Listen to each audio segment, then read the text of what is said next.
শ্রদ্ধেয় দর্শক, আপনাদের সামনে আমি যে লিস্ট তুলে ধরছি সেটি হলো বাংলাদেশের হিন্দুদের কোন জেলার কোথায় কিভাবে অত্যাচার করেছে তার একটা লিস্ট প্রচার করা হয়েছে। সে লিস্টটি প্রচার করেছেন বাংলাদেশ হিন্দু বৌদ্ধ খ্রিস্টান ঐক্য পরিষদ। এই যে সংগঠন, এই সংগঠনের তরফ থেকে যে লিস্ট তারা বের করেছেন যে কোন জেলায় কোন হিন্দুর বাড়িতে অত্যাচার করা হয়েছে, সেই লিস্টটি আপনাদের সামনে আমি দেখাচ্ছি। আপনারা দেখে নিন। যে নামগুলো পড়তে গেলে অন্তত আধা ঘন্টা 45 মিনিট সময় লাগবে। এই জন্য আমি ধীরে ধীরে উপরে করে নিচ্ছি। আপনারা একটু সময় নষ্ট করে পড়ে নেবেন। যাদের জানার ইচ্ছা কোন জেলায় কোথায় কিভাবে কার বাড়িতে আক্রমণ হয়েছে, সম্পূর্ণ তথ্য আপনারা এখানে পাবেন। তাছাড়া এরপর যেটি দেখাবো সেটি হচ্ছে বাংলাদেশের এই মুহূর্তে সেনাবাহিনীদের হাতে ক্ষমতা। তারা ঘোষণা করেছে, বাংলাদেশ সেনাবাহিনীর পক্ষ থেকে ঘোষণা করেছে যে আন্দোলন যত সময় ছিল তত সময় যা হবার হয়ে গেছে, নতুন করে আর যেন কোথাও আন্দোলন না হয়, কোনো মারামারি না হয়, কোথাও অত্যাচার না হয়। এজন্য তারা সরকারিভাবে কিছু নাম্বার তারা দিয়েছে, কোন জেলায় কার কাছে কিভাবে ফোন করতে হবে, ফোন করলে মানে তৎকালীন সঙ্গে সঙ্গে সাহায্য পাওয়া যাবে, সেই সমস্ত নাম্বারগুলো দিয়েছে। আমি সেই নাম্বারগুলো আপনাদের সামনে তুলে ধরছি, দেখাচ্ছি। যে জেলায় যেখানে যে জায়গায় আপনারা অত্যাচারিত হবেন, সঙ্গে সঙ্গে এই নাম্বারে ফোন করলে আপনারা সাহায্য পাবেন। এরপরে গিয়েও যদি তারপরে আবার হিন্দুদের পরে অত্যাচার হয়ে থাকে, তো সেটা সম্পূর্ণ দায়ভার সেনাবাহিনী নিয়েছে।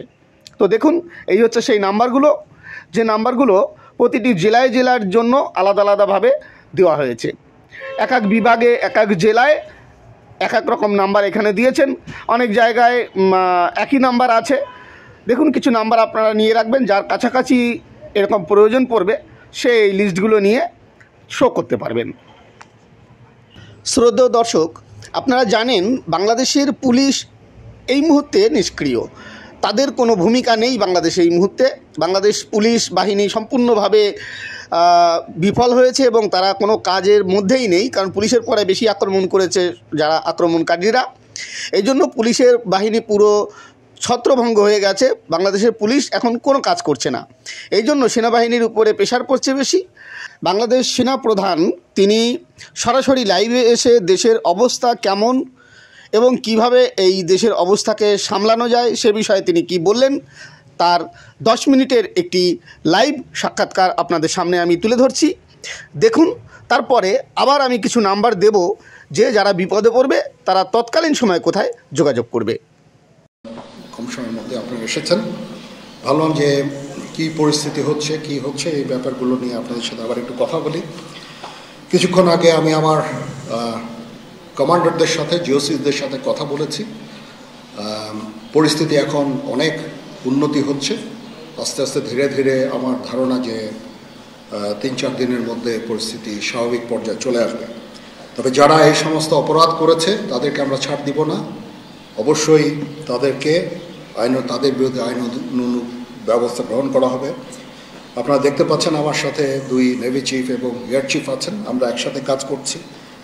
কিছুক্ষণ আগে আমার প্রফেসর ইউনুসের সাথেও কথা হয়েছে। ওনার সাথে কথা বলে আমার খুব ভালো লাগলো। আমার কাছে মনে হয়েছে উনি অত্যন্ত আগ্রহী এই কাজটা করার জন্য, এবং আমি নিশ্চিত যে উনি আমাদেরকে একটা সুন্দর গণতান্ত্রিক প্রক্রিয়ায় আমাদের নিয়ে যেতে সক্ষম হবেন এবং আমরা এ থেকে উপকৃত হব। আর আমি দেখলাম যে স্টুডেন্ট এবং ভলেন্টিয়ার্সরা অত্যন্ত চমৎকার কাজ করছে। যেহেতু এখন ট্রাফিক পুলিশ ছিল না, তারা ট্রাফিকিংয়ের কাজ করছে, বিভিন্ন রাস্তা পরিষ্কার করা, যে সমস্ত ভ্যান্ডালাইজেশন হয়েছে যে সমস্ত স্থাপনাগুলোতে, ওগুলোকে পরিষ্কার করা। আমরা অত্যন্ত আনন্দিত যে তারা এই ভালো কাজগুলো চালিয়ে যাচ্ছে। আমি তাদেরকে অনুরোধ করব যে এই ভালো কাজগুলো যেন তারা চালিয়ে যায় এবং বিভিন্ন জায়গায় ঢাকার বাইরে যে সমস্ত লুটতরাজ অপরাধ সংগঠিত হচ্ছে ওগুলো প্রতিহত করার জন্য আমি তাদেরকে অনুরোধ করেছিলাম এবং তারা সেই কাজও করছে।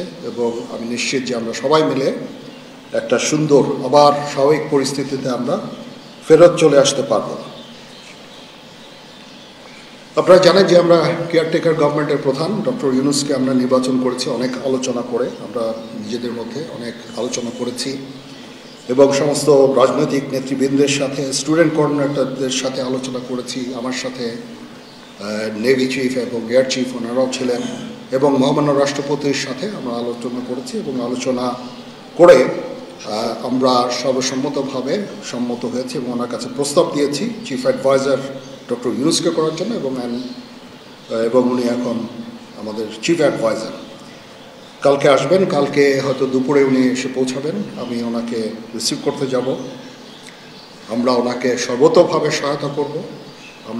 আমি army chief, navy chief, air chief, এবং আমি নিশ্চিত যে উনি সমস্ত রাজনৈতিক দল এবং সবার কাছ থেকে সাহায্য সহযোগিতা পাবেন। স্টুডেন্ট ফোরাম, স্টুডেন্টস, এবং আমরা সবাই মিলে ওনাকে সাহায্য করব, এবং আমি নিশ্চিত যে তাহলে উনি অত্যন্ত সফলভাবে ওনার এই কাজ সমাধা করতে সক্ষম হবেন। অনেক ধরনের গুজব চলছে, আমি জনগণকে আহ্বান করব এ ধরনের গুজবে যেন কান না দেয়। আমরা একটা চমৎকার পরিবেশে সুন্দরভাবে সবাই মিলে আমরা কাজ করে যাচ্ছি। আমার সেনাবাহিনী নিয়ে বিভিন্ন সেনানিবাসের মধ্যে বিভিন্ন কিছু হচ্ছে ইত্যাদি সমস্ত গুজব রটনা করা হচ্ছে, এগুলোকে আপনারা কান দিবেন না, এবং আপনারা এই ধরনের গুজব ছড়াতেও দয়া করে সাহায্য করবেন না। আমি জানি সবাই এটা ইচ্ছা করে করেন না, হয়তো আউট অফ প্যানিক আপনারা এটা করেন। এই জিনিসটা থেকে নিবৃত্ত থাকলে এটা ভালো হবে, এবং আরেকজনকে কোনো নিশ্চিত না হয়ে কাউকে এ ধরনের কোনো খবর সংবাদ আপনারা দেওয়া থেকে বিরত থাকবেন, তাহলে এটা আমাদেরকে সাহায্য করবে। পুলিশের পুনর্গঠনের কাজ চলছে, এখন পুলিশ প্রধান একজন নিয়োগ দেওয়া হয়েছে। আমি নিশ্চিত যে পুলিশের মনোবল আবার ফেরত আসবে, এবং পুলিশ একটা প্রফেশনাল ফোর্স হিসাবে ভালোভাবে তাদের দায়িত্ব পালন করতে সক্ষম হবে। সর্বশেষে আমি আপনাদের নিশ্চিত করতে চাচ্ছি যে সেনাবাহিনী, নৌবাহিনী, বিমান বাহিনী সর্বদা জনগণের সাথে আছে এবং থাকবে, এবং আমরা কাজ করে যাব, পাশাপাশি সবার সাথে মিলে কাজ করে যাব, এবং আমরা একটা সুন্দর ভবিষ্যতের দিকে যেতে পারবো, ভবিষ্যতে পৌঁছাতে পারবো বলে আমি বিশ্বাস রাখি। আপনারা আমাদের সবাইকে সাহায্য সহযোগিতা করবেন, আপনাদের সাহায্য নিয়ে ইনশাল্লাহ আমরা এটা করতে পারবো। আপনারা মিডিয়া অলরেডি অত্যন্ত দায়িত্বপূর্ণভাবে আপনাদের সংবাদ পরিবেশন করছেন, আমি আবার আপনাদের কাছে এই জন্য কৃতজ্ঞতা জানাচ্ছি, এবং ইনশাল্লাহ আমরা সবাই মিলে দেশকে একটা সুন্দর একটা পরিবেশ আমরা সৃষ্টি করতে পারবো এই দেশে, এবং আমরা সবাই ভালো থাকবো ইনশাআল্লাহ। এখন আপনাদের যদি কোনো কোয়ারিজ থাকে, কোনো প্রশ্ন থাকে আমাকে করতে পারেন, আমি যদি আমার জানা থাকে আমি অবশ্যই এটার উত্তর দেব। কালকে আমরা শপথ গ্রহণের জন্য যথাসাধ্য চেষ্টা করছি। একটা প্রস্তাব ছিল বিকালে করার, বিকালে খুব টাইট হয়ে যেতে পারে, কি উনি 2:10 দিকে হয়তো এখানে আসবেন, এটা মেবি ভেরি টাইট। আমরা হয়তো তাইলে রাত্রেবেলা রাত 8টার দিকে করতে পারি, হয়তো 400 জন লোকের উপস্থিতি এখানে থাকবে। এই পরিসরে আমরা শপথ গ্রহণের অনুষ্ঠান ইনশাল্লাহ করব। সেনাপ্রধান, আমরা দেখেছি যে সেনাবাহিনী বাংলাদেশ এবং বাইরে যে কোনো দুর্যোগ, যে কোনো কিছু মোকাবেলা করতে সক্ষম। রিসেন্টলি আমরা দেখতে পাচ্ছি যে বাংলাদেশের বিভিন্ন জায়গায় দুর্বৃত্তরা ডাকাতি থেকে শুরু করে লুটতরাজ করছে, এবং গতকাল রাতের বেলা মোহাম্মদপুর, ধানমন্ডি এই এলাকাগুলোতে ঘটনা ঘটছে রাজধানী শহরে। এবং এই বিষয়ে আসলে সেনাবাহিনী কি পদক্ষেপ দিচ্ছে, এবং সাধারণ মানুষ কিন্তু উদ্বেগ উৎকণ্ঠার মধ্যে হচ্ছে। হ্যাঁ, প্রথম কথা হচ্ছে যে আমি দায়িত্ব নিয়েছিলাম অবশ্যই, এবং আমি রাজনৈতিক নেতৃবৃন্দর কাছ থেকে কথাও আমি ওনাদেরকে আমি বলেছিলাম যে আপনারা আমাদের সাহায্য করেন, যে মুহূর্তে এই ট্রানজিশনটা হবে এ ধরনের সমস্যার সৃষ্টি হতে পারে, এবং ওনারাও আমাকে বলেছিলেন যে ওনাদের যতদূর সম্ভব সাহায্য করবেন। তারপরেও কিছু কিছু ঘটনা ঘটেছে, এটা ঘটার পেছনে তো কিছু কারণও আছে, এবং আমরা ইনিশিয়ালি হয়তো কিছু এরকম ঘটনা ঘটেছে, বাট তারপরে এখন পরিস্থিতি কিন্তু অনেক শান্ত হয়ে আসছে। আমরা আমাদের যত স্ট্রেংথ আছে, পুলিশ কিন্তু নন এক্সিস্টিং, পুলিশ কোনো ডিউটিতে নাই, পুলিশের একটা বড় ফোর্স, এটার যে ভয়েড যেটা সৃষ্টি হয়েছে, এই ভয়েডটা সেনাবাহিনীর স্ট্রেংথ দিয়ে এটা পুরো করা সম্ভব না। আর তারপরেও আমরা যথাসাধ্য চেষ্টা করে যাচ্ছি, এবং হাজার হাজার লোককে আমরা কিন্তু এই সমস্ত সমস্যা থেকে আমরা উদ্ধার করেছি। বহু পুলিশ, আমার জানা মতে বহু পুলিশ, অনেক থানা, তারপরে সরকারি কর্মকর্তা কর্মচারীদের রেস্কিউ করা, এই সমস্ত কাজগুলো আমরা করেছি। আমরা যেমন ইম্পর্টেন্ট জায়গা যেমন বিমানবন্দর, ডিপ্লোম্যাটিক এরিয়া, সেক্রেটারিয়েট, জাজেসদের অ্যাকোমোডেশন, তারপরে সেক্রেটারিদের অ্যাকোমোডেশন, এই সমস্ত গুরুত্বপূর্ণ জায়গাগুলিও আমরা প্রোটেক্ট করছি এবং বিভিন্ন জায়গায় পেট্রোলিং করা হচ্ছে। তারপরেও একটা ইনিশিয়ালি দু একদিন এটা হয়েছে, সেজন্য আমি অত্যন্ত দুঃখিত এবং বিব্রত। যাই হোক, এটা আমার যে স্ট্রেংথ যা ছিল এটা নেভি, এয়ারফোর্সও তারা তাদের মতো করে করেছে। আমরা যথাসাধ্য চেষ্টা করেছি, তারপরও কিছু হয়ে গেছে। এটা আমার জাস্ট সিম্পলি আমাদের এনাফ স্ট্রেংথ ছিল না। বাট আমি নিশ্চিত যখন পুলিশ পুনর্গঠন হয়ে যাবে, তারা যখন আবার কাজে নেমে যাবে, তখন এই ভয়েডটা খুব সহজেই আমরা পূরণ করতে পারবো। পুলিশের একটা বিরাট সংখ্যক ফোর্স, পুলিশ ইজ একটা বড় ফোর্স। তো এই ফোর্স যদি নিষ্ক্রিয় হয়ে যায়, সেটার ভয়েড পূরণ করা সেনাবাহিনী, বিমান বাহিনী, নৌবাহিনী সবার পক্ষে সম্ভব না। আমরা এটার জন্য ডিজাইনও না। যাই হোক, আমি নিশ্চিত যে খুব শীঘ্রই তারা পুনর্গঠিত হবে এবং এই সমস্ত ভ্যান্ডালিজম এগুলোকে প্রতিহত করতে সমর্থ হবে। বাট আমি এটুকু আপনাদের বলছি যে যারা এই সমস্ত কাজে জড়িয়েছে তাদেরকে আমরা আইনের আওতায় আনার সর্বোচ্চ চেষ্টা আমরা করব।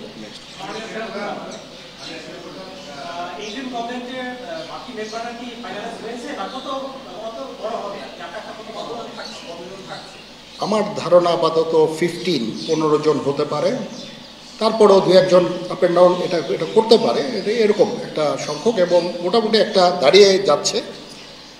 যেহেতু এটা ফর্মালি প্রকাশ করা হয়নি, এটা নিয়ে আমি আর আপনাদের সাথে কথা বলতে চাচ্ছি না। জি,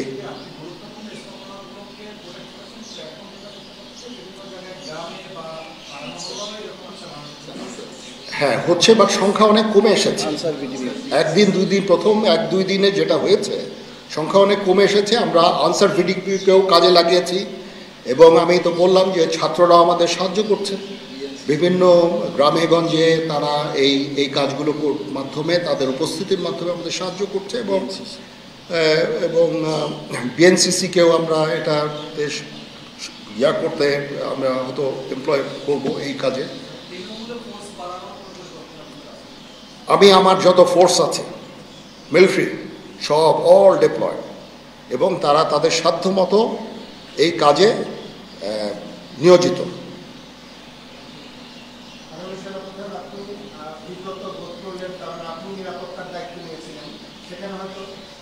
এখন রাজনীতিবিদরা বললেন যে জেনারেল সাহেব আপনি নিরাপত্তার দায়িত্ব নেন, সামবডি হ্যাজ টু টেক ইট।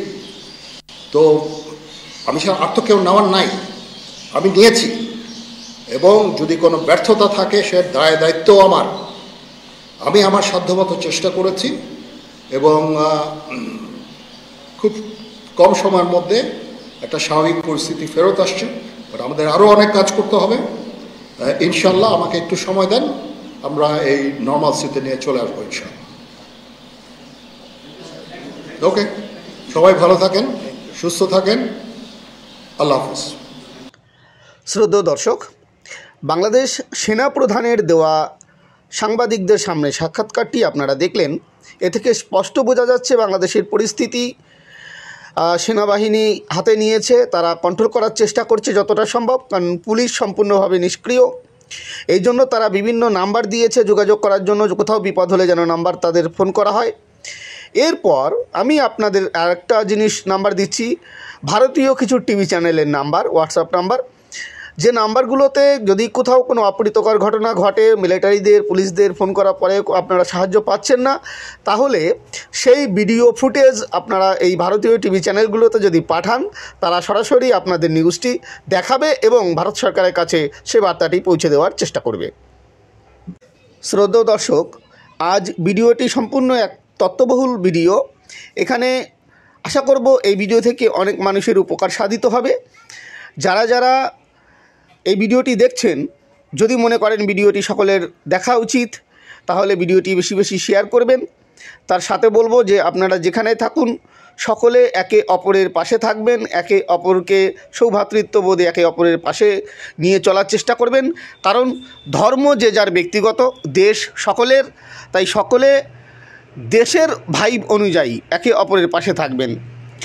আমি আশা করব যে দেশের পরিস্থিতি শান্ত হয়ে গিয়ে হিন্দুদের পরে যে অত্যাচার যারা করেছে তাদের উপযুক্ত বিচার হবে এবং তারা সাজা পাবে, এইটুকু আমরা বাংলাদেশের সেনাবাহিনী এবং বাংলাদেশ সরকারের কাছে আশা রেখে আজকের ভিডিও আমি শেষ করছি। সকলে ভালো থাকবেন এবং সুস্থ থাকবেন।